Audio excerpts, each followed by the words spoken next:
এখন immunology define কিভাবে করব? It is a branch of medical science that deals with immunity. যেমন microbiology কি বলেছিলাম? Branch of medical science that deals with the microorganism, তাই তো? আর এখানে বলবো deals with the immunity. তাহলে এই ইমিউনিটি এটা কাকে বলা হয়? ইমিউনিটি বলতে কি বোঝায়?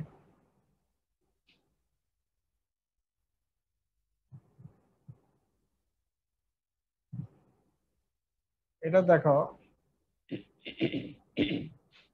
immunity may be defined as an ability of body to recognize an immunogen and most of the cases eliminate, and few cases fails to eliminate, rather stimulate it.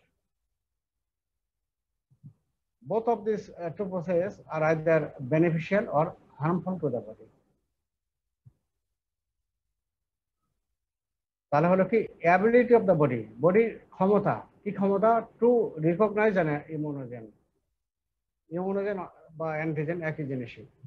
মানে একটা মাইক্রো অর্গানিজম, সেটা bacteria হতে পারে, virus হতে পারে, protozoa হতে পারে, এগুলো মনে করে বডিতে যখন প্রবেশ করলো, তখন বডির ক্ষমতাকে তাকে প্রথম আগে চিহ্নিত করবে যে ওই ব্যাকটেরিয়া ঢুকছে, অমুক ব্যাকটেরিয়া ঢুকছে, অমুক ভাইরাস ঢুকলো, এই আগে চিহ্নিত করলো। চিহ্নিত করার পরে আমাদের যে ইমিউনিটি আছে, আমাদের যে সেনাবাহিনী আছে, কি করবে? Immune system most of the cases, দেখো most of the cases eliminate, সেটাকে বেশিরভাগ ক্ষেত্রেই সেই জিনিসটাকে মেরে ফেলে, যার ফলে এলিমিনেট করে থাকে বডিতে। কিন্তু and few cases fails to eliminate, কিছু কিছু ক্ষেত্রে এলিমিনেট করতে পারে না, উপরন্ত কি করবে? স্টিমুলেট করবে। এখন স্টিমুলেট কে করবে এটা আমি এখন বলতেছি না। তারপরে আর কি আরেকটা বললাম, both of these two process either beneficial or harmful to the body. তাহলে এই যে দুইটা প্রসেস হলো, একটা এলিমিনেট করলো, আবার কিছু ক্ষেত্রে এলিমিনেট করতে পারলো না, উপরন্ত স্টিমুলেট করলো। এই দুই প্রসেস হবে কি, সেটা বডির জন্য বেনিফিশিয়াল হতে পারে অথবা হার্মফুল টু দ্য বডি। এখন বেনিফিশিয়াল একটা হলো কি, রোগ আমাদের রোগ হইতে পারলো না, তাই তো? হার্মফুল টু দ্য বডি বলতে কিছু কিছু ডিজিজ আছে যেগুলো আমাদের ক্ষতি করে, যেমন অটোইমিউন ডিজিজ কিছু আছে, অটোইমিউন ডিজিজ। তারপর তোমার হাইপার সেন্সিটিভিটি রিঅ্যাকশন, এগুলো আছে। এগুলো পরে আমরা বলবো। আবহাওয়া তো এইটুকু খালি জানে রাখো যে ডেফিনেশনটা, এগুলো যখন আমরা ইমিউনোলজি সম্পূর্ণ বলবো তখন এগুলো বুঝবো। এখন আবহাওয়া তো খালি মুখস্থ করে যাও। এটা কি তাহলে কি বললাম? Ability of the body to recognize antigen, এক number, and most of the cases eliminate. তারপর 3 নম্বর কি বললাম? Few cases fails to eliminate, rather stimulated. 4 number কি বলছি? Both of this two process are either beneficial or harmful to the body. এটা একটু কঠিন হইলো, তবে এটা অবশ্যই ভালো করে বলবা। তোমাদের শীটে আছে তো? এটা তোমাদের শীটে আছে? হ্যালো? নাই স্যার। তাহলে এটা লিখে নাও।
লেখা হয়ে গেলে বলবো জি আমাকে। স্যার, শুরু করেন। হয়ে গেছে। আচ্ছা, এখন এই যে ইমিউনোলজি, এর অ্যাপ্লিকেশন কি, আমার ব্যবহারিক দিকটা আমরা জানবো এখন। এক নম্বর হলো prevention and treatment of infectious disease. যেমন এক্সাম্পলে আসি, prevention and treatment of infectious disease. এক নম্বর ভ্যাকসিন, যেটাকে বলি আমরা, ভ্যাকসিন দিলে সেটাকে বলি অ্যাক্টিভ ইমিউনাইজেশন। আর আরেকটা হলো ইমিউনোগ্লোবুলিন, যেটা দ্বারা আহ, যেটাকে বলি আমরা প্যাসিভ ইমিউনাইজেশন। তাহলে প্রিভেনশন, তাই তো? তোমার কমিউনিটি মেডিসিনে কি বলছো? Prevention is better then the cure, তাই না? প্রিভেনশনটা ভালো, তাই তো? সেখানে ভ্যাকসিন এগুলো পড়ে আসছো, ইমিউনোগ্লোবুলিন এগুলো পড়ে আসছো, কিছুটা পড়ে আসছো। এই ভ্যাকসিন আমরা দেই, যেমন 6 প্রিভেন্টেবল ডিজ।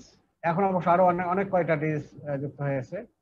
আমরা যে এপিআই প্রোগ্রামের মাধ্যমে যে ডিজ দেই, কি দেই, যেমন বিসিজি, তাই তো? বিসিজি দ্বারা আমরা কি প্রিভেন্ট করি?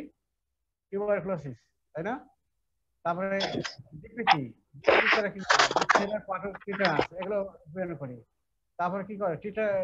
টিটানাস টক্সাইড, এটা এটা দ্বারা কি প্রিভেন্ট করি? টিটানাস। এগুলো হলো ভ্যাকসিন, ঠিক আছে? এটা দ্বারা আমরা প্রিভেনশন করতেছি। আর কিছু আহ, আর যেমন হলো ইমিউনোগ্লোবুলিন, এটাকে বলি প্যাসিভ ইমিউনাইজেশন। যেমন হলো যে কারো মনে করো টিটানাস হইলো, তখন আমরা ট্রিটমেন্ট পারপাসে কি করি? তখন আমরা দিই হলো টিটানাস ইমিউনোগ্লোবুলিন, ঠিক আছে? ট্রিটমেন্ট পারপাসে দেয়। তাহলে এই হলো prevention and treatment of infectious disease, এটা একটা হলো। তারপরে দেখো 2 নম্বর, ডায়াগনোসিস অফ ডিজিজ। রোগ নির্ণয় করব, রোগ হয়ে গেল, ঠিক আছে? রোগ হয়ে গেল, তখন কি করবো? ডায়াগনোসিস করবো। কিভাবে করব? যেমন এক্সাম্পল যেমন কি আছে, যেমন দেখো, by antibody, by detecting antibody or antigen, it helps in diagnosis of many disease. যেমন একটা অ্যান্টিজেন, যেমন ভাইরাস বা ব্যাকটেরিয়া বডিতে প্রবেশ করলো, তার এগেনস্টে কি হবে? অ্যান্টিবডি তৈরি হবে, ঠিক আছে? ওই অ্যান্টিবডি যে তৈরি হলো, সে করবে কি? যার এগেনস্টে যে ভাইরাস বা ব্যাকটেরিয়া বিপরীতে তৈরি হলো, তাকে সে মেরে ফেলবে, তাই তো? এখন এই জন্য এই যে যে অ্যান্টিজেনটা, যে ভাইরাস দ্বারা অসুখ করলো, তার অ্যান্টিজেন দেখবো, পাশাপাশি অ্যান্টিবডি দেখবো, দেখে আমরা ডিজিজ নির্ণয় করবো, ঠিক আছে? যেমন এক্সাম্পল কি, যেমন দেখো, যেমন এসও টাইটার তোমার অলরেডি পরিচিত। যেমন তোমার এই রিউমাটিক ফিভার যদি হয়, রিউমাটিক ফিভার যদি হয়, তাহলে আমরা এসও টাইটার করি। ভিডিআরএল, যেমন সিফিলিস হলে আমরা করি, তাই তো? ভিডাল টেস্ট করি, ভিডাল টেস্ট কি জন্য করি? Typhoid fever. এইচবিএসএসি কি জন্য করি? হেপাটাইটিস বি ইনফেকশন যদি হয়। আর এলার্জি করি বিভিন্ন ধরনের ভাইরাল ডিজিজ আমরা নির্ণয় করি। তাহলে এই হলো ডায়াগনোস অফ ডিজিজ। তাহলে অ্যান্টিজেন অথবা অ্যান্টিবডি দেখে আমরা রোগ নির্ণয় করতে পারি। কিছু পরীক্ষার এক্সাম্পল আমি বললাম। তারপরে হলো কি, to understand the pathogenesis of disease. আমরা ব্যাকটেরিয়াতে যেমন বললাম কি প্যাথোজেনেসিস, রোগ কিভাবে হচ্ছে, এটাও আমরা ইমিউনোলজির মাধ্যমে জানতে পারি, যে রোগ কিভাবে হচ্ছে সেটা আমরা জানতে পারবো। যেমন হলো ইমিউন সিস্টেমের many diseases occurs due to abnormality of immune system, overactivity of immune system এবং under activity of immune system. Immune সিস্টেমের 3টা হতে পারে। একটা যদি একটা আমরা বলি যে বেশি বেরো না তাহলে কি ঝরে পড়ে যাবে, আবার বেশি ছোট হয় না তাহলে কি করবে? ছাগলে খেয়ে ফেলবে, তাই না? ঠিক এইরকমই ইমিউন সিস্টেম সবকিছুর একটা অপটিমাম একটা লেভেল আছে। মাঝামাঝি থাকাটা ভালো, বেশি বাড়াও ঠিক না, আবার বেশি কমও ভালো না, ছোট হওয়া ভালো না। এই জন্য ওই ইমিউন সিস্টেম যদি অ্যাবনর্মাল হয়ে যায়, তাহলে সেটার জন্য ডিজিজ হতে পারে। ওভার রিঅ্যাক্টিভিটি, যদি বেশি সে রিঅ্যাক্ট বেশি করে, তাহলে সেটাও খারাপ। আবার আন্ডার অ্যাক্টিভিটি, এটার জন্য কিন্তু ডিজিজ হয়। আপাতত এইটুকু জানে রাখো। যেমন এক্সাম্পল আমরা দিই, এক্সাম্পল দেখো,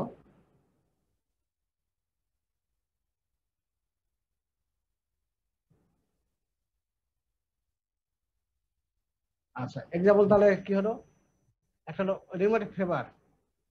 ইমিউন সিস্টেম যদি এই যে অ্যাবনর্মাল যদি হয়, তখন সেক্ষেত্রে হবে এই যে রিউমেটিক ফিভার, এবং আরেকটা হয় গ্লোমেরুলোনেফ্রাইটিস। এই দুটা কিন্তু ইমিউন সিস্টেমের অ্যাবনর্মালিটির জন্যই হয়। তারপর ওভার অ্যাক্টিভিটির জন্য হয় হাইপার সেনসিটিভিটি, ঠিক আছে, এবং আরেকটা হয় হলো অটোইমিউন ডিজিজ, ওভার অ্যাক্টিভিটি। আর যদি আন্ডার অ্যাক্টিভিটির জন্য তোমার নিউরোপ্লাস্টিক ডিজিজ কিছু হয়, ঠিক আছে। এই হলো এক্সাম্পল। তাহলে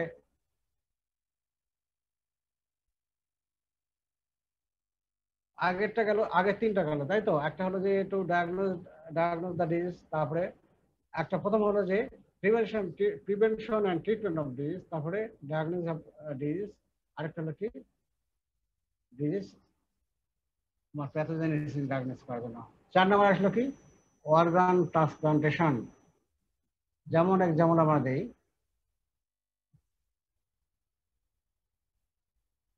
এই যে অর্গান ট্রান্সপ্লান্টেশন আমরা কি করি, যেমন কিডনি ট্রান্সপ্লান্ট করা হয়, বা তোমার এই যে আর কি করা হয়, লিভার ট্রান্সপ্লান্ট করা হয়, তাই তো। একজনের কিডনি যদি আরেকজনকে দেওয়া হয়, দেওয়ার আগে কি করা হয়, দুজনের ম্যাচিং করা হয়, কিন্তু ম্যাচিং করা হয়। যদি ম্যাচিং না করা হয় তাহলে কিন্তু সেই কিডনি কিন্তু ট্রান্সপ্লান্ট ফেল করে যাবে, ঠিক আছে। অনেক টেস্ট করতে পারি, যেমন টিস্যু টাইপিং এবং হিস্টো কম্প্যাটিবিলিটি টেস্টিং করি, আরো তোমার পরে যেগুলো জানবা। তাহলে অর্গান ট্রান্সপ্লান্টের সময় আগে অবশ্যই এটা করে নেবো, আগে দুজনের টিস্যু আগে ম্যাচিং করে নেবো, এটা তোমার আগে আগে থেকে জানো। ম্যাচিং করে নিয়ে যদি দুটা যে ম্যাচিং করে তাহলেই ট্রান্সপ্লান্ট হবে, না হলে ট্রান্সপ্লান্ট হবে না, তাই না। এরপরে ফরেনসিক মেডিসিনে আমার কিছু ব্যবহার আছে। যেমন দেখো, প্যাটার্নিটি টেস্ট, আরেকটা হলো আইডেন্টিফিকেশন অফ স্পেসিস। পিতৃত্ব পরীক্ষা করি, তাই তো। অনেক সময় যে হয়তো একজন বাচ্চার বাবা, কিন্তু সে পিতৃত্ব সে অস্বীকার করলো, তাই না, করতে পারে না। তখন আমরা ডিএনএ টেস্ট বা বিভিন্ন অনেক অনেক ধরনের টেস্ট করে আমরা প্যাটার্নিটি টেস্ট করতে পারি, ঠিক আছে। আরেকটা হলো আইডেন্টিফিকেশন অফ স্পেসিস। যেমন হলো অনেক সময় অ্যাক্সিডেন্ট হয়, যেমন এই রানা প্লাজা ওখানে অ্যাক্সিডেন্ট হলো। তারপরে এমন সময় হলো তোমার যে রোডটাতে অ্যাক্সিডেন্ট হয়, যেখানে তোমার কাউকে চিনা যায় না, সে লোকটার আইডেন্টিটি করা যায় না। সেক্ষেত্রে আমরা কি করি, তখন ডিএনএ টেস্ট করি, ঠিক আছে। ডিএনএ টেস্ট করে তাকে আমরা ডায়াগনোজ করতে পারি। হ্যাঁ, আরেকটা হলো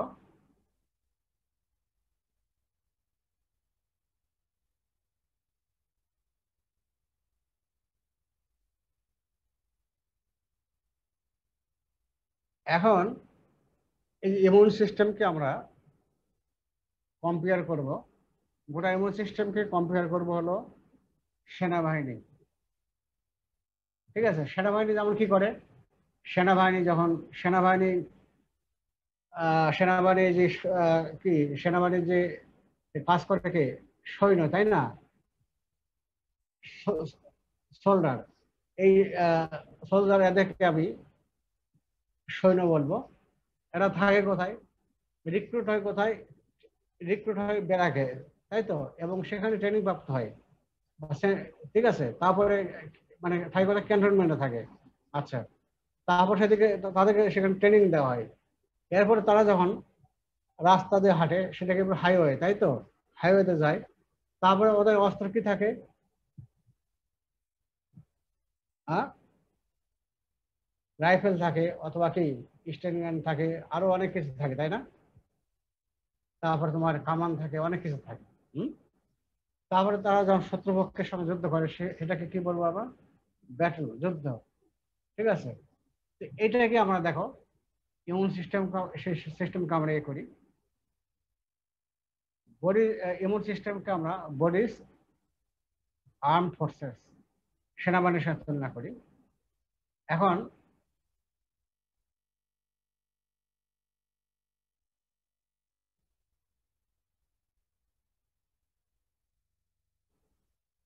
আচ্ছা, এখন এদিকে আসি। সেনাবাহিনী থেকে থাকে কি থাকে, সৈন্যরা যুদ্ধ করে, তাই তো? তেমনই সৈন্যের সঙ্গে আমি তুলনা করবো ইমিউন সেল। ইমিউন সেল কি কি আছে? Lymphocyte, macrophage, neutrophil, eosinophil, basophil এবং ন্যাচারাল কিলার সেল। এগুলোকে আমরা সেনাবাহিনীর সঙ্গে তুলনা করব, সৈন্যের সঙ্গে তুলনা করব। আচ্ছা, এখন এরা মনে করো এই যে সৈন্যরা কি করে এখন, এরপর আবার আসো।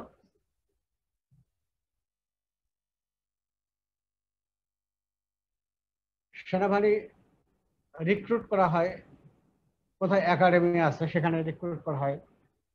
তারপরে যে মুরগির বাচ্চা তোমার হ্যাসারি যেখানে থাকে তাকে কি বলে, হ্যাসারি, তাই তো? তারা সেখানে রিক্রুট করা হয়, সেটাকে হ্যাসারিও বলতে পারি বা নার্সারি বলতে পারি। ট্রেনিং, যেহেতু ট্রেনিং দেওয়া হয় তখন সেখানে সেটাকে আমরা বলি একাডেমি বা নার্সারি বলতে পারি। তেমনি এই যে ইমিউন সেল সৈন্যবাহিনী, এরা তোমার তৈরি হয় এবং ট্রেনিং প্রাপ্ত হয় তোমার এই যে বোন মেরু, থাইমাস এবং ফিটাল লিভার। ঠিক আছে, এখানে তারা তৈরি হচ্ছে এবং ম্যাচিউর হচ্ছে এবং ট্রেনিং প্রাপ্ত হচ্ছে। এরপরে এসো,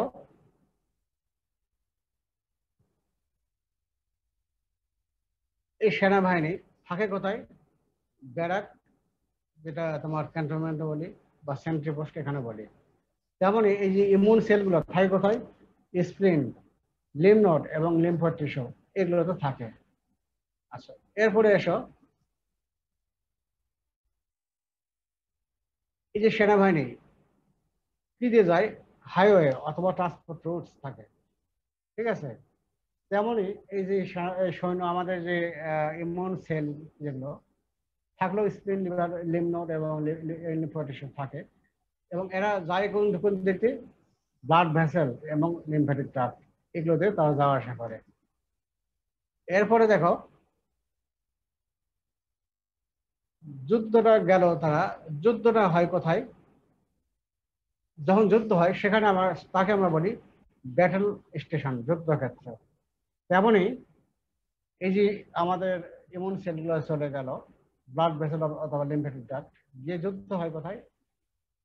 আমাদের শত্রু কিন্তু আসে তোমার একটা মাইক্রো অর্গানিজম, স্কিন দিয়ে ঢুকতে পারে, গার্ড দিয়ে ঢুকতে পারে, মিউকোসা দিয়ে ঢুকতে পারে এবং আরো অর্গান আছে, এগুলো ঢুকতে পারে। এই জন্য এখানে যুদ্ধ হবে। ঠিক আছে, এই হলো। এরপরে যুদ্ধ করবে কি দিয়ে? আমাদের সেনাবাহিনী যুদ্ধ করবে টার্গেটিং ডিভাইস, রাইফেল বলো, কামান বলো, মেশিন গান বলো, এগুলো আমরা একে বলি টার্গেটিং ডিভাইস। আর আমাদের যে ইমিউন সেলগুলো যুদ্ধ করবে কি দিয়ে? অ্যান্টিবডি দিয়ে তৈরি করবে, অ্যান্টিবডি। আচ্ছা, আবার এই রাইফেল মেশিন গান এগুলো সাধারণ অস্ত্র এখন বলা যায়। মেশিন গান অবশ্য ভালো।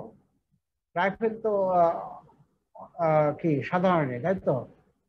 এখন যদি যেমন অ্যাটম বম, এটাকে আমরা কি বলি? স্মার্ট বম, তাই না? এর ক্ষমতা অনেক বেশি। তেমনই অ্যান্টিবডির সঙ্গে যদি কম্প্লিমেন্ট যোগ হয় তাহলে এটাকে বলবো স্মার্ট বম বলবো। এর ক্ষমতা আরো বেশি দুটো একসঙ্গে যোগ হলে। এরপরে যে যুদ্ধ যেটা হলো, সেনাবাহিনী কি হলো? যুদ্ধ করলো, তাই তো? আমরা এই আমাদের বডির মধ্যে এটাকে বলবো ইমিউন রেসপন্স বলবো। বডির মধ্যে যেটা হচ্ছে যুদ্ধটাকে বলি ইমিউন রেসপন্স। ঠিক আছে, এখন এই যে এতক্ষণ যে আলোচনা করলাম ইমিউনোলজি, এই জিনিসগুলো নিয়ে কিন্তু আমাদের আলোচনা হবে। এটা সংক্ষেপে একটা বলা হলো, এগুলো নিয়ে আলোচনা হবে। পরের ইয়াতে আসো, স্লাইডে আসো।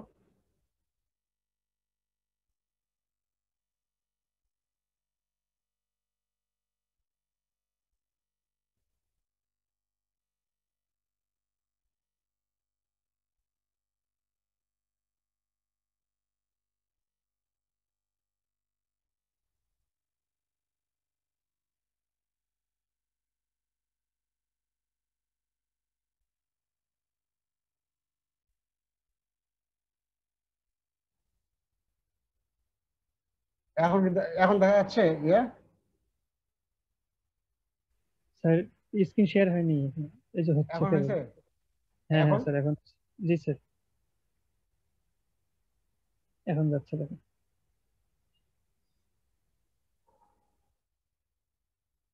এখন আমরা কোনো ক্লাসিফিকেশন অফ ইমিউনিটি। ইমিউনিটি দুই ধরনের, একটা হলো ইনেট ইমিউনিটি, যেটা হলো জন্মগতভাবে থাকে, এটাকে আরো বলতে পারি জেনারেল নন স্পেসিফিক অথবা নন স্পেশালাইজড বলতে পারি। আরেকটা বলবো হলো অ্যাকোয়ার্ড, যেটা হলো অর্জন করা হয়, জন্মের পরে যেটা অর্জন করা হয়, এই জন্য এর নাম হলো অ্যাডাপটিভ ইমিউনিটি, স্পেসিফিক ইমিউনিটি এবং স্পেশালাইজড। এটা দুটা ভিন্ন ধরনের কিন্তু। এরপরে এসে আমরা ইমিউনিটি ক্লাসিফাই করব আমরা, এই যে টেবিল আকারে দেখো।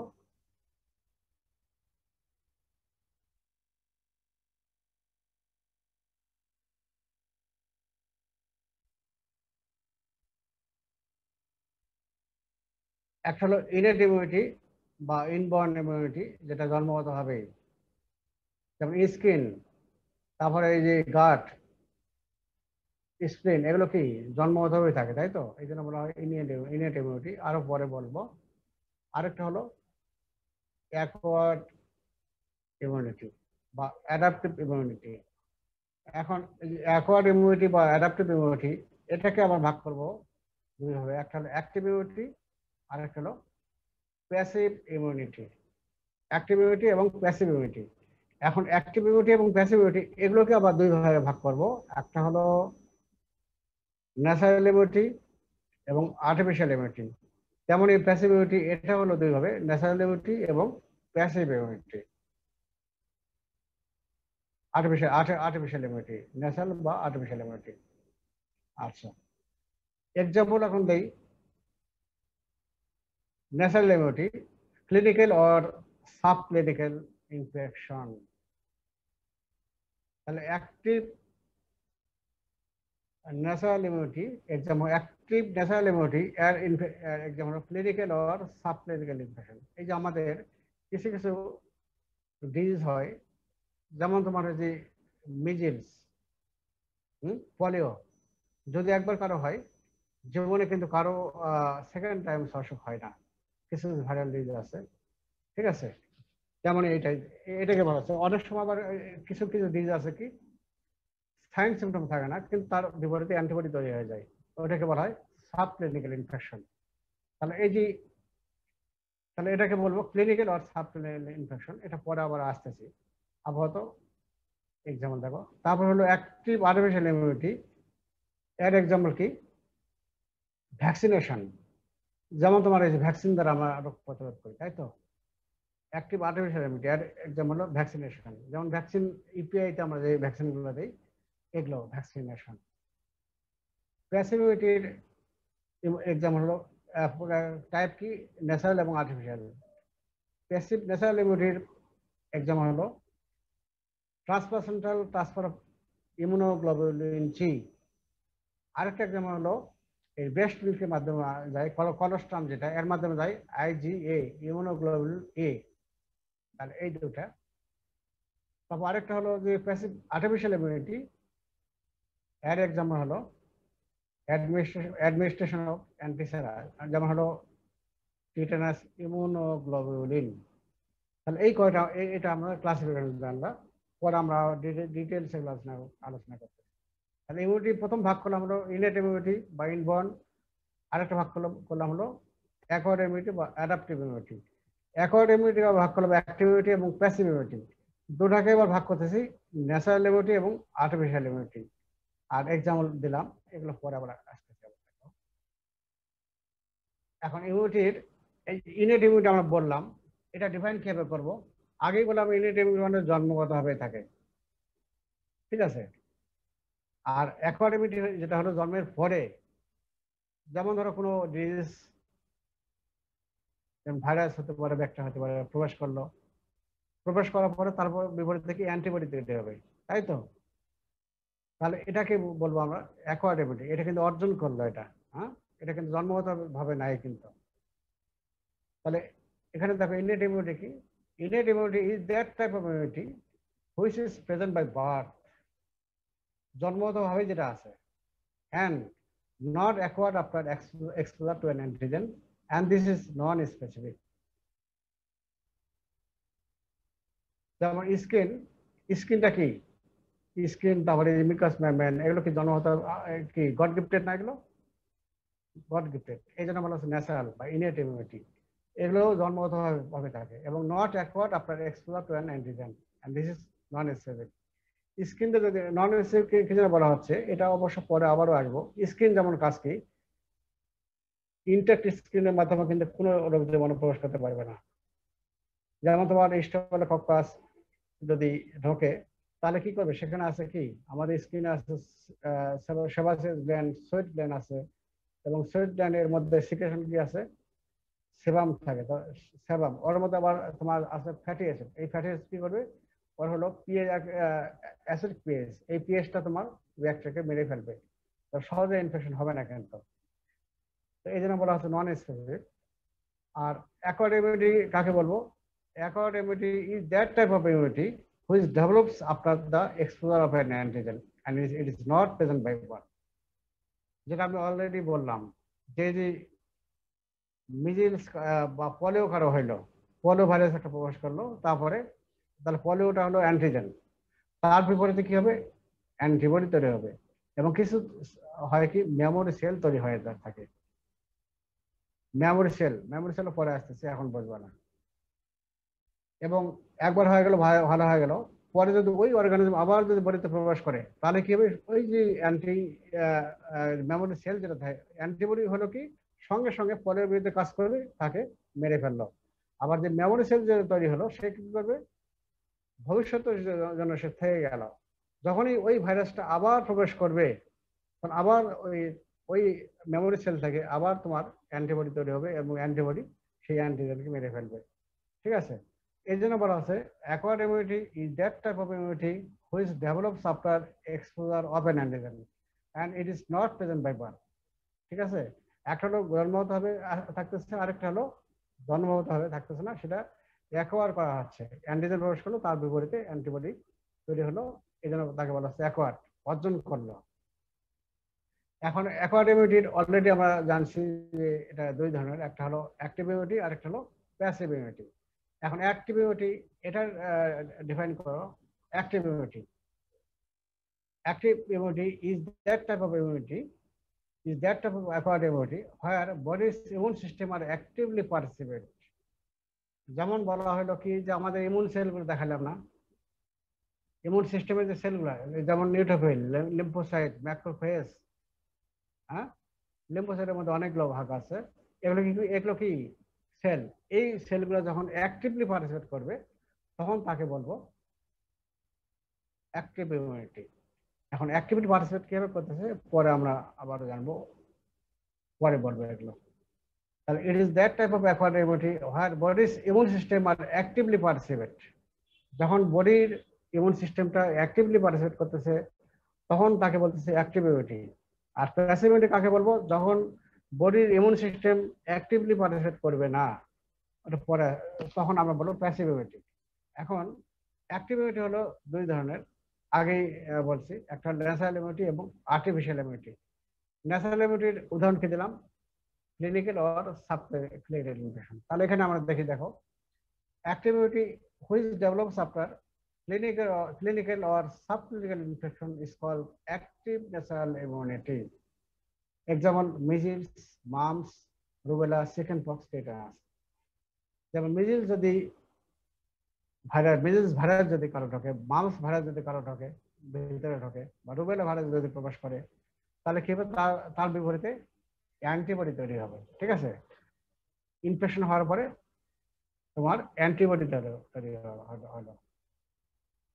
আবার অনেক ক্ষেত্রে হয় কি, রোগ প্রকাশ পায় না, সাইন সিমটম নেই, তখন বলবো অ্যাসিমপ্টোমেটিক বলতে পারি, বা বলতে পারি সাব ক্লিনিক্যাল ইনফেকশন।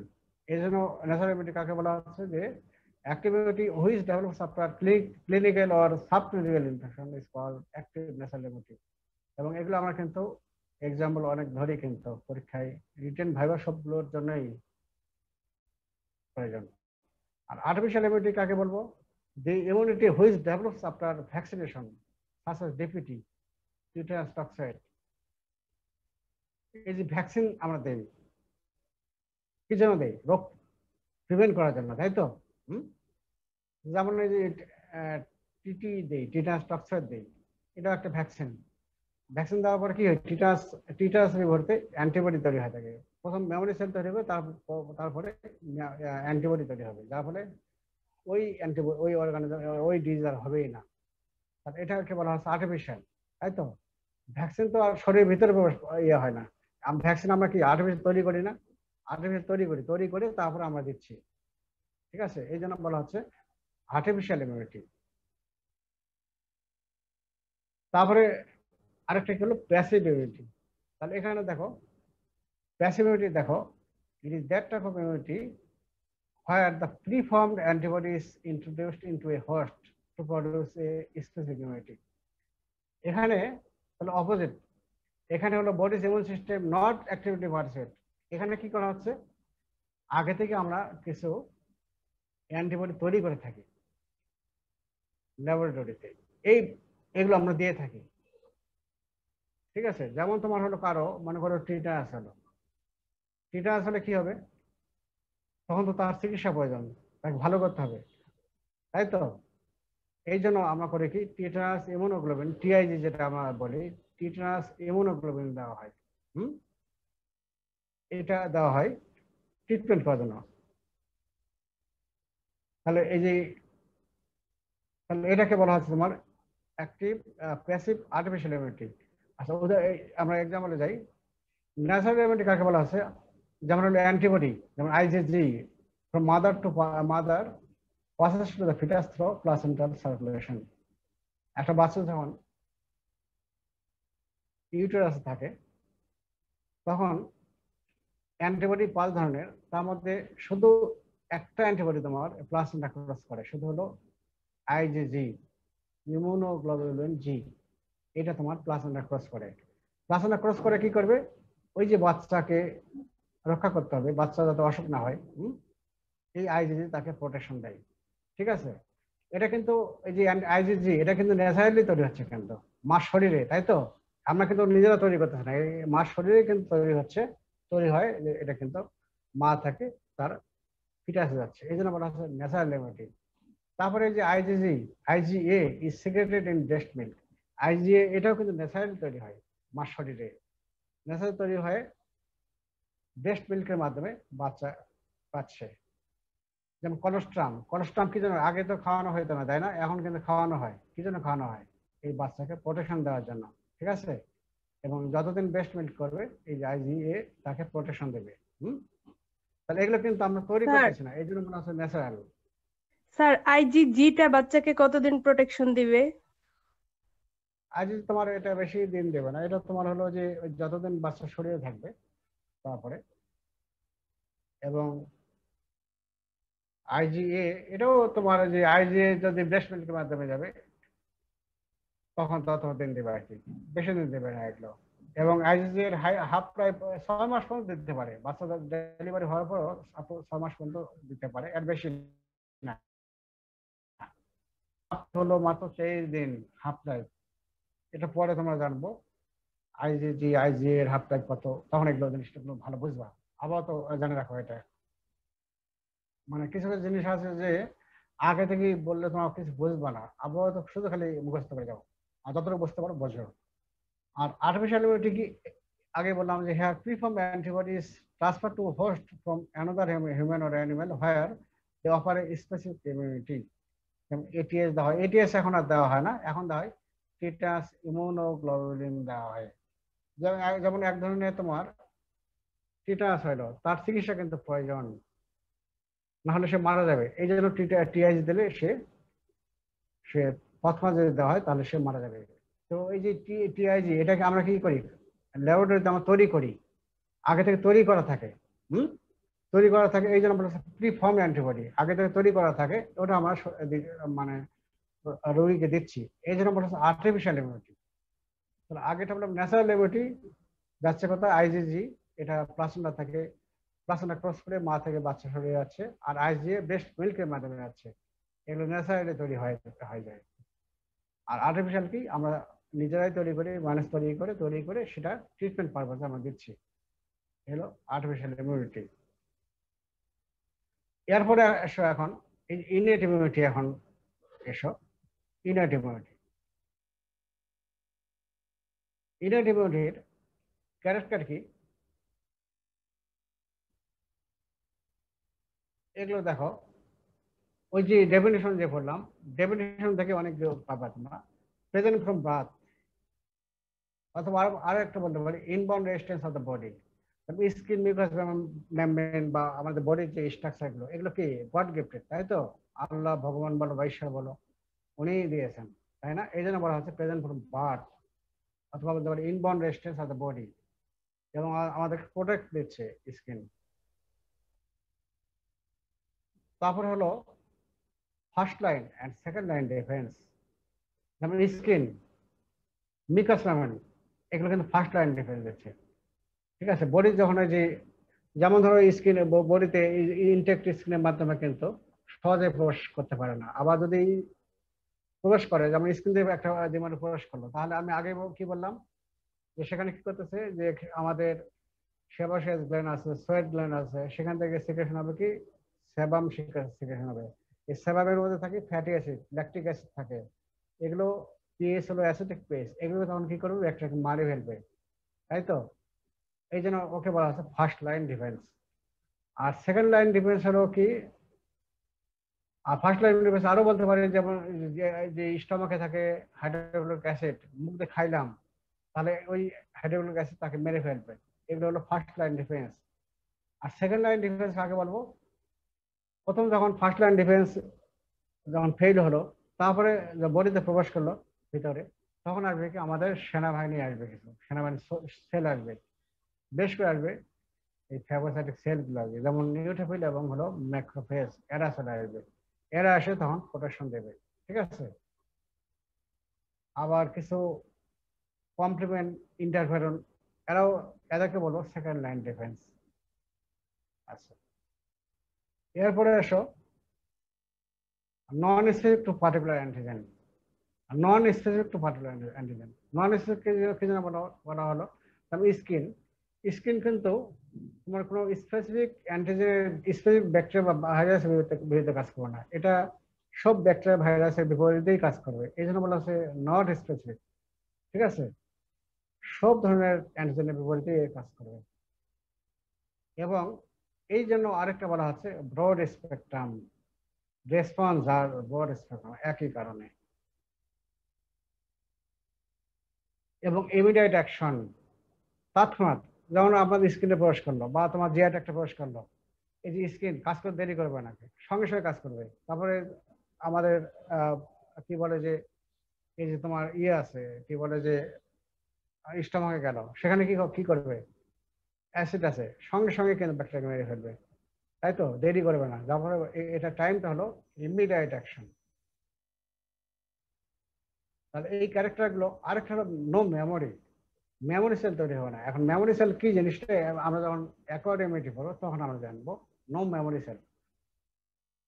এই কয়েকটা হলো ক্যারেক্টার। তাহলে একটা হলো জন্মগত ভাবে থাকতেছে, এটা ফার্স্ট লাইন এবং সেকেন্ড লাইন ডিফেন্স দিচ্ছে, এবং non specific to particular antigen, এবং রেসপন্স আর ব্রড স্পেকট্রাম, ইমিডিয়েট অ্যাকশন এবং নো মেমোরি। ভালো করে জানতে হবে এগুলো। এখন এসো কম্পোনেন্ট অফ ইনেট ইমিউনিটি। কি কি নিয়ে গঠিত কম্পোনেন্ট? কম্পোনেন্ট অনেকগুলো আছে, যেমন অ্যানাটমিক্যাল ব্যারিয়ার আছে, ফিজিওলজিক্যাল ব্যারিয়ার আছে, কেমিক্যাল ব্যারিয়ার আছে, ফ্যাগোসাইটিক ব্যারিয়ার আছে, ইনফ্লামেটরি ব্যারিয়ার আছে, অনেকগুলো আছে। আমরা একটা একটা করে পড়বো। অ্যানাটমিক্যাল ব্যারিয়ার যেমন অলরেডি বললাম, কিন্তু যেমন স্কিন, মিকাস মেমব্রেন, এগুলো হলো তোমার অ্যানাটমি, তাই তো? স্কিন কিভাবে কাজ করে দেখো। intact skin prevents entrance of bacteria and virus.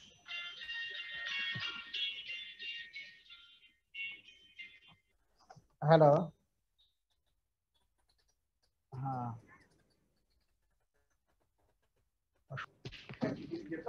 হ্যাঁ বিদেশি থার্ড পক্ষ একে দিতে পারবে, তাদের নামের তালিকা চাইছে, আমরা একটা রেডি করে দিছি, যদি ঠিক থাকে স্যার তাহলে আমাকে বলে দিলে আমরা।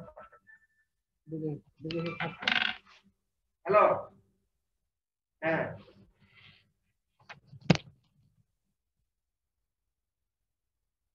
হ্যাঁ 30,000 ইউনিয়নের 30,000 মালদপট্টি।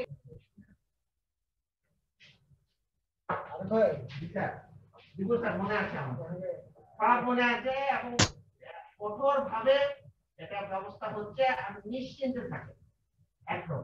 আমি দুঃখিত আর আমার অন্যান্য দায়িত্ব নিই।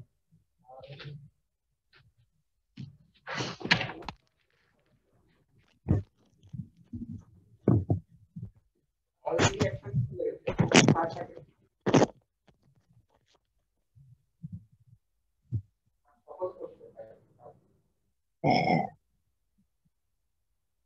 না না পারবে,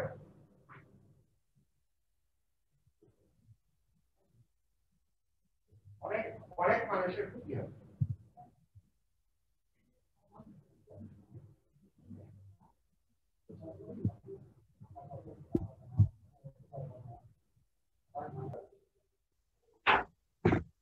হ্যাঁ রাফি, এখন আবার শুরু করতেছি। তাহলে intact skin prevents intrusion of bacteria. কিভাবে একটা তো বাধা দেবে, প্রবেশ করতে পারবে না। আবার যদি আরেকটা কি, আরেক ভাবে কি হয় কি কি আর কি স্কিনে তোমার থাকে, স্কিনে থাকে তোমার নর্মাল ফ্লোরা থাকে। এখন নর্মাল ফ্লোরা কি কি আছে আমরা কিন্তু ব্যাকটেরিয়া এখন পড়ি নাই, তাপস তোমাদের পড়াবে, তখন কি কি আছে এটা তোমার জানবা। ঠিক আছে, এই নর্মাল ফ্লোরার একটা কাজ হলো কি, যেগুলো স্কিনে থাকে সেগুলো করবে কি, তোমার যে প্যাথোজেনিক যদি ব্যাকটেরিয়া বা ভাইরাস আছে তাকে মেরে ফেলবে, তাকে গ্রোথ হতে দেবে না। ঠিক আছে, যে এই জন্য বলা হচ্ছে resident normal flow of the skin also inhibit potentially harmful microbes. আরো কি দিক আছে দেখো, আরো ভালো কি দিক আছে স্কিনের মধ্যে আছে তোমার content sebaceous gland, sweat gland, এগুলো থাকে, হুইচ সিক্রেট সেবাম। আর সেবামের মধ্যে কি থাকে, consist of lactic acid and fatty acid which maintain pH of skin 3 to 5 that prevents growth of most or microorganisms. আরেকটা কি বলতেছি দেখো, the dead keratinous cells of the surface skin are continuously being slapped off so that microbes that do colonize these cells are continuously being removed. এই যে আমাদের সেলের একটা স্কিনের একটা ইয়ে কি, স্কিনের যে সুপারফিশিয়াল যে লেয়ারটা আছে কন্টিনিউয়াসলি কিন্তু ঝরে পড়ে, তাই না? ঝরে পড়ে না? যখন ঝরে পড়বে সেখানে যে ওই যে অর্গানিজম গুলো কলোনি ফর্মেশন করলো সেগুলো ঝরে পড়া স্কিনের সঙ্গে ওরাও কিন্তু বডি থেকে রিমুভ হয়ে আছে। ঠিক আছে, ক্যারাটিন লেয়ার যেটা, তাহলে কয়েকটা দেখো যে ইনটেক স্কিন যদি থাকে তাহলে ব্যাকটেরিয়া প্রবেশ করতে পারবে না। আবার স্কিনের মধ্যে কি থাকে, নর্মাল ফ্লোরা থাকে, সেগুলো করবে কি প্যাথোজেনিক ব্যাকটেরিয়াকে বাধা দেবে, তারা কলোনি ফর্মেশন করতেই দেবে না। আবার যদি ভিতরে ঢুকেও থাকে তখন কি করবে, সেখানে আছে তোমার সেবাসিয়াস গ্ল্যান্ড থাকে এবং সুয়েট গ্ল্যান্ড থাকে, তারা সিক্রেট কি করে সেবাম, এবং সেবামের মধ্যে আছে কি ল্যাকটিক অ্যাসিড, ফ্যাটি অ্যাসিড, এবং তাদের পিএইচ 3 to 5 মানে হলো অ্যাসিডিক পিএইচ, তাই তো? এই অ্যাসিডিক পিএইচে কোনো অর্গানিজম গ্রো করতে পারবে না। আরেকটা হলো কি, এই যে স্কিনের যে ক্যারাটিনাস লেয়ার যেটা আছে এটা কিন্তু ডেড, এটা সবসময় স্লাফিং হচ্ছে, ঝরে পড়তেছে, এবং যখনই ঝরে পড়ে তখন যে ব্যাকটেরিয়া আছে এটাও ঝরে পড়ে। তাহলে স্কিন এইভাবে আমাদেরকে রক্ষা করতেছে। তাহলে স্কিন এটা হলো অ্যানাটমিক্যাল ব্যারিয়ার। আর কি আছে, মিউকাস মেমব্রেন। দেখো মিউকাস মেমব্রেন এটা কিভাবে করতেছে, কাজ করতেছে দেখো। মিউকাস মেমব্রেন সবচেয়ে কাজ হলো মিউকাস সিক্রেশন করা। ঠিক আছে, এবং this mucus traps bacteria or virus. যেমন তোমার রেসপিরেটরি ট্র্যাক্ট বলতে পারো, জিআর ট্র্যাক্ট বলতে পারো, বা জেনিটাল ট্র্যাক্ট বলতে পারো।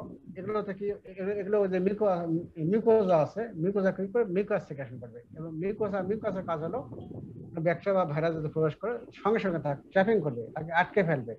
আটকার পরে কি হবে, কি করবে, তাকে মেরে ফেলবে। কিভাবে মেরে ফেলবে দেখো, যেমন saliva tears mucosal secretion, that means mucus contains an antibody called secretory immunoglobulin A that prevents microbes from attaching to mucosal cells.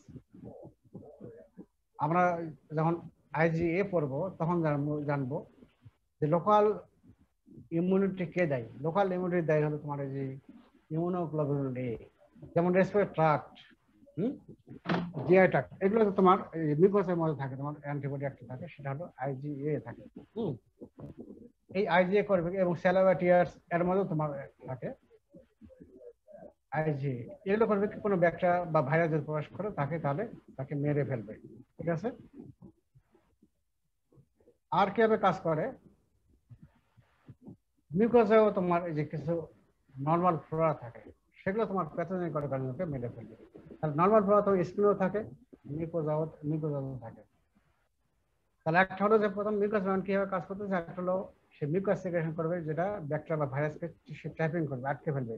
Trapping করার পরে সে কি করবে, সেখানে অ্যান্টিবডি থাকে IgA, এই IgA তখন এই ব্যাকটেরিয়া ভাইরাসকে মেরে ফেলবে। আরেকটা কি আছে, নর্মাল ফ্লোরা যেগুলো আছে মিউকোজাই, সেগুলো ব্যাকটেরিয়াকে মেরে ফেলবে, তাহলে ওর ডিজিজ হবে না। তাহলে এটাও একটা হলো অ্যানাটমিক্যাল ব্যারিয়ার। আরেকটা হলো যে এই তোমার নোজে কি আছে, সিলিয়ার ভালো কাজ অলরেডি তোমরা জানো, এটা profile organism out of the body. ঠিক আছে। আচ্ছা, এরপরে এসো ফিজিওলজিক্যাল ব্যারিয়ার বা কেমিক্যাল ব্যারিয়ার বা সলুবল কম্পোনেন্ট। পরীক্ষা কিন্তু বিভিন্নভাবে আসে, এই টার্মগুলো কিন্তু ভালো করে জানতে হবে। ফিজিওলজিক্যাল ব্যারিয়ার বা কেমিক্যাল মেডিয়েটরস বা সলুবল কম্পোনেন্ট, রিটেনে বা ভাইভাতে আমরা যে কোনো টার্মই বলি না কেন, তোমরা কিন্তু এই জিনিসটা খেয়াল রাখবে। এই জন্য সব টার্মগুলোই খেয়াল রাখবে। কি কি আছে দেখো,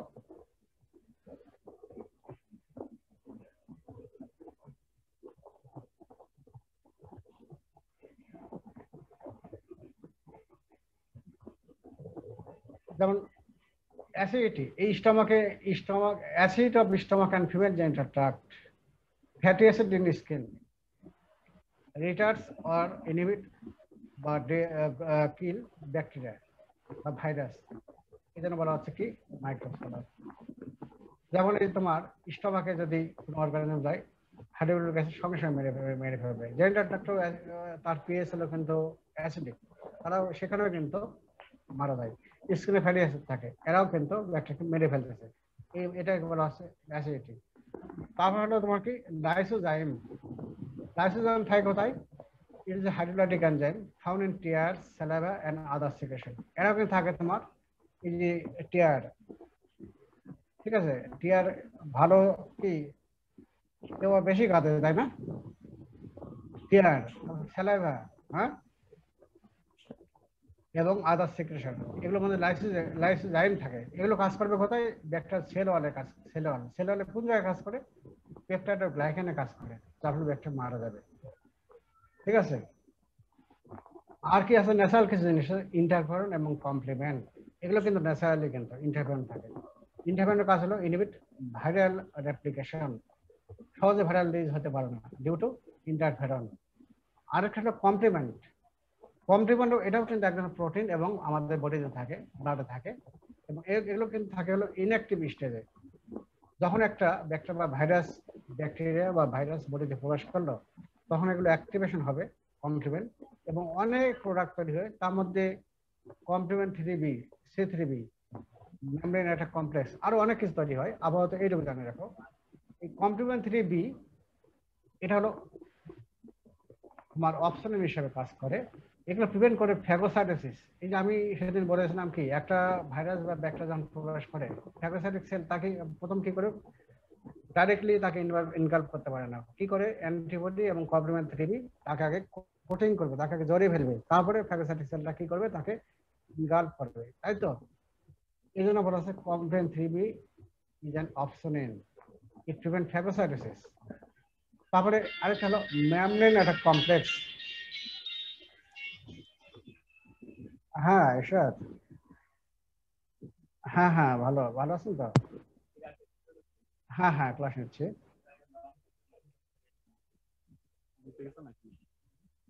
মারফা আপনি আমি ক্লাস নেওয়ার পরে আপনার সঙ্গে একটু কথা বলি। ক্লাস হচ্ছে, হ্যাঁ। আচ্ছা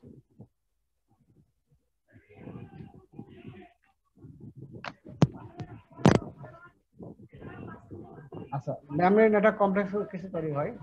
এগুলো আবার কি করবে, ওই যে bacteria cell membrane, bacteria virus তার যে মেমব্রেন আছে সেখানে তারা অ্যাটাক করবে এবং তাকে পোর তৈরি করবে।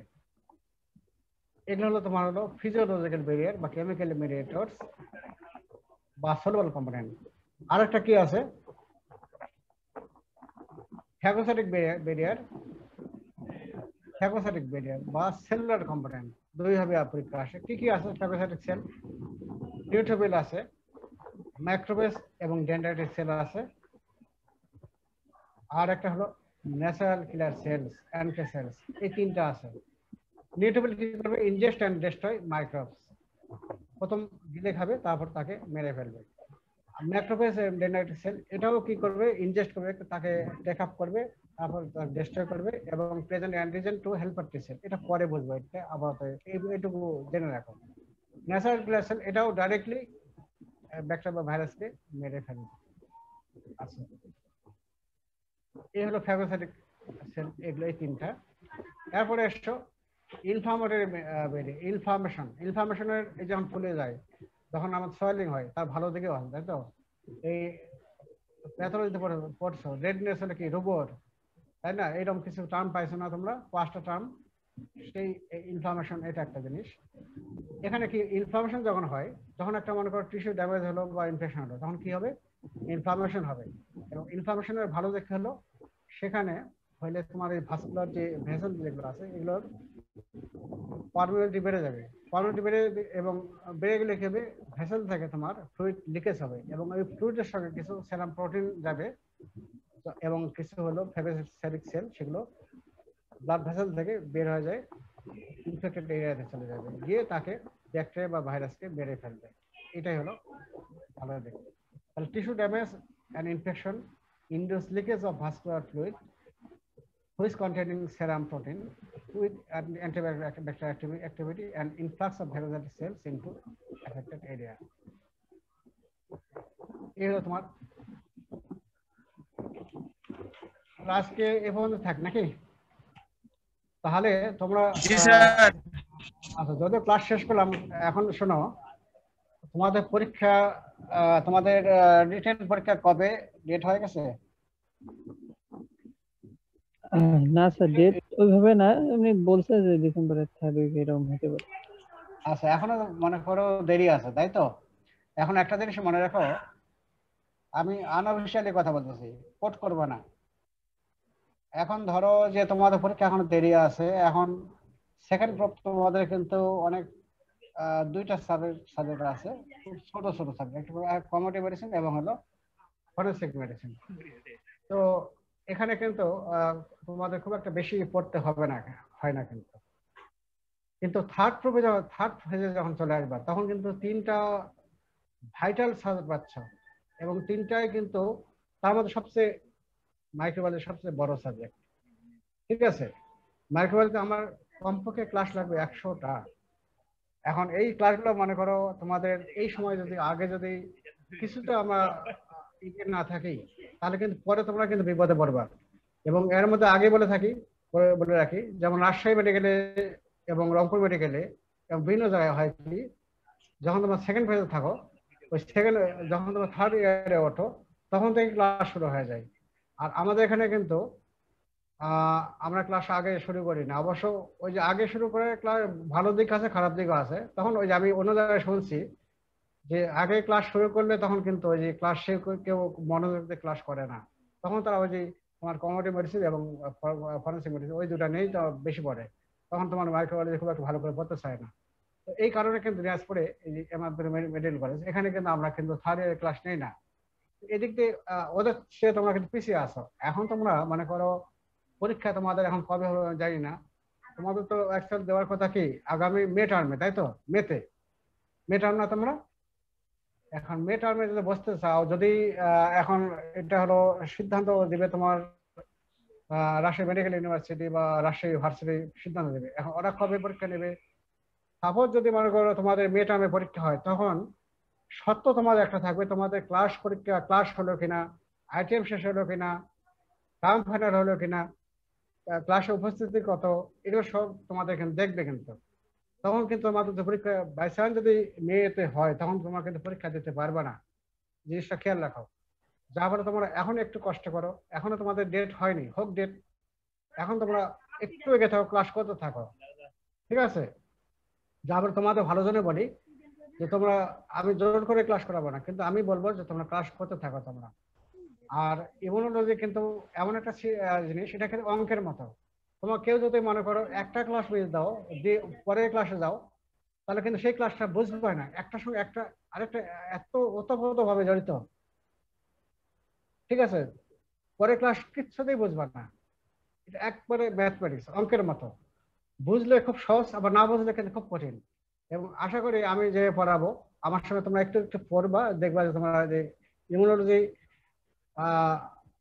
তোমাদের কাছে সোজা মনে হবে। এবং আমি, ঠিক আছে, এবং এই ইমিউনোলজি এইটুকু সোজা আমি বলি যে তোমরা ঠিকমতো ক্লাস করো, ক্লাস এখনই বাদ দিও না। ক্লাস বাদ দিলে তোমরা তোমার বিপদে পড়বা, এবং তার জন্য দায় দায়িত্ব আমরা নেবো না, তোমার দায় দায়িত্ব তখন নেবা। আর এই যে ইমিউনোলজি তোমরা মনে করো আজকে যেমন এই যে তোমাদের একটা খারাপ দিক আছে, আমি কিন্তু পাংচুয়াল, আমি কিন্তু টাইম মেনটেন করে চলে। আমি 10টায় যখন আমি আমি যদি টাইম দেই, 10টা মানে 10টায়, 1 মিনিট আমার দেরি নেই। 11টা মানে 11টায়। তোমার যদি দেরিতে আসো, এটা কিন্তু ঠিক না। তোমাকে কিন্তু 10টায় কিন্তু জাস্ট অ্যাটেন্ডই করবা, তোমার 10টায়, 10টার পরে না। আর এর পরে 5 মিনিট পরে অ্যাটেন্ড করবা, তখন কিচ্ছু বুঝবা না। তখন তোমার ইন করে লাভটা কি? এইটা করবে না। এই যে আজকে আমি প্রায় 10-15 মিনিট আমি তোমাদের জন্য অপেক্ষা করলাম, এটা কিন্তু আমি অপেক্ষা করতে পারবো না। কিন্তু এখন থেকে আমি কিন্তু ওই যে তোমরা আসো না অবশ্য, যদি অ্যাটেন্ডেন্স দেখি তোমাদের এই যে আজকে তোমার অ্যাটেন্ডেন্স কম, কিন্তু 80 জন, আর তোমার আর বাকিগুলো গেল গেল কই, এদেরকে বলবা সবাই ক্লাস করো, ঠিক আছে?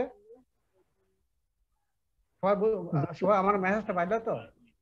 জি স্যার।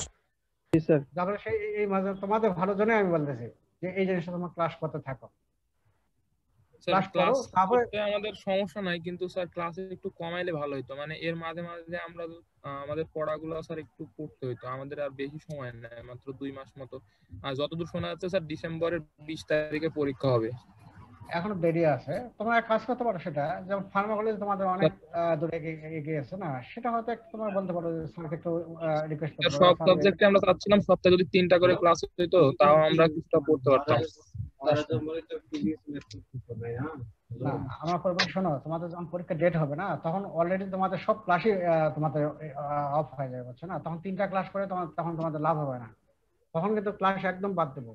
যা করে তোমাদের এখনো ডেট হয়নি, ডেট হোক, তারপরে ওই সময় অনুযায়ী তোমাদের সব ধরো এই ধরে নাও যে এই মাসটা ক্লাসটা করো, তারপরে তোমাদের রুটিনটা আসুক, ঠিক আছে? তারপরে রুটিন অনুযায়ী সেই ব্যবস্থা করা যাবে। এবং আমি ধরো আগামী সপ্তাহে এখন আমার এক জায়গায় যাওয়ার কথা, আমি এখন শিওর না, তাহলে হয়তো গেলে হয়তো আমি ক্লাস নিতে পারবো না, তখন তো তাপস স্যার হয়তো নেবে, আমি জানি না, আমি জানাবো। আর এই কয়দিন অন্তত অ্যাটেন্টিভলি কয়েকদিন ক্লাস করো, ইমিউনোলজিটা শেষ করি, এটা অন্তত শেষ করি। ইমিউনোলজি 12-14-15টা ক্লাস লাগবে, এতেই হয়ে যাবে। আর এখন যদি ক্লাস কম করো, তখন পরের দিকে তোমরা যখন পরীক্ষা তোমার রুটিন পেয়ে যাবে, তখন তোমাদের ক্লাস করতে ইচ্ছা করবে না। হ্যাঁ, যার ফলে পরীক্ষার আগে ক্লাস নেওয়া যাবে না। পরীক্ষা ক্লাস এখনই যতটা পারো করো তোমরা। এটুকু তো, ঠিক আছে? ভালো দেখো, আর সবাই 10টায় অ্যাটেন্ড করবা। আর কালকে তোমরা কি ক্লাস করতেছো? আগামীকালকে ক্লাস যদি কালকে ক্লাস করব, যদি তোমার নাও করতে চাও তাহলে আমি আসবো, আর না হলে আসবো না। কিন্তু ওই যে কম অ্যাটেন্ডেন্সি, কম পার্টিসিপেন্ট, তাহলে আমি ক্লাস নেবো না। এখন আগে বোঝো যে ক্লাস করবা কিনা। তো আমাকে সবাই ক্লাস করতে চাইবে না সহজে, এটা তাহলে কালকে বাদ দেবো। পার্টিসিপেন্ট কম থাকবে স্যার। আচ্ছা ঠিক আছে, কালকে বাদ দিই তাহলে। শনিবারে আমি জানি না, শনিবারে আমি জানাই দেবো যে আমি থাকবো কিনা। ঢাকা গেলে তাহলে হয়তো আমি এখন কম্পিউটার নিয়ে যাবো, কম্পিউটার অবশ্য নিয়ে যেতে ইচ্ছা করতেছে না আমার, দেখি যদি ওইখানে যদি তোমার রাত্রেও ক্লাস নিতে পারি, আমি চেষ্টা করবো, দেখি কি হয়, জানা স্যার দেবো পরে আপনি তোমাদের। স্যার যতদূর পারেন এই মাসের মধ্যে আপনি হচ্ছে মানে আমরা হয়তো এই মাসের পর আর ক্লাস করতে পারবো না স্যার, আপনি একটু ইয়ে করে তো এই মাসের ওই মধ্যে ওই যতদূর জন্য, পারেন শেষ করুন। হ্যাঁ হ্যাঁ, ওই জন্য এই মাসের মধ্যে ইমিউন সিস্টেমটা শেষ করে দেই, ঠিক আছে? ইমিউন সিস্টেমটা আমি শেষ জি করে স্যার। দিচ্ছি আর কি। আর হয়তো মনে করো আনঅফিসিয়ালি বলি, হয়তো ফার্মাকোলজি অনেকটা হয়ে গেছে, ওরা আর একটু হয়তো তোমাদের পরে হয়তো ওনাকে বলে, নাও পরেও করতে পারো, সেটা ওনার ব্যাপার। ওনাকে রিকোয়েস্ট করে যদি উনি না করে, সেটা ওনার ব্যাপার, ওনাকে রিকোয়েস্ট করতে পারো, কারণ ফার্মাকোলজি অনেক ক্লাস হয়ে গেছে। এটা আর কি। তো ঠিক আছে, থাকো। আর ওই ক্লাসের ব্যাপারে তোমাদের ম্যাডাম এখানে ফোন দিয়েছিলেন প্যাথোলজির, কারণ আমি তো ফেস কোঅর্ডিনেটর, কি করবো সিদ্ধান্ত 3 ডিপার্টমেন্টে বসবো, বসেই হয়তো একটা সিদ্ধান্ত নিব আমরা কি করা যায়। এই আর কি। তো ঠিক আছে, ভালো থাকো সবাই। জি স্যার, আসসালামু আলাইকুম।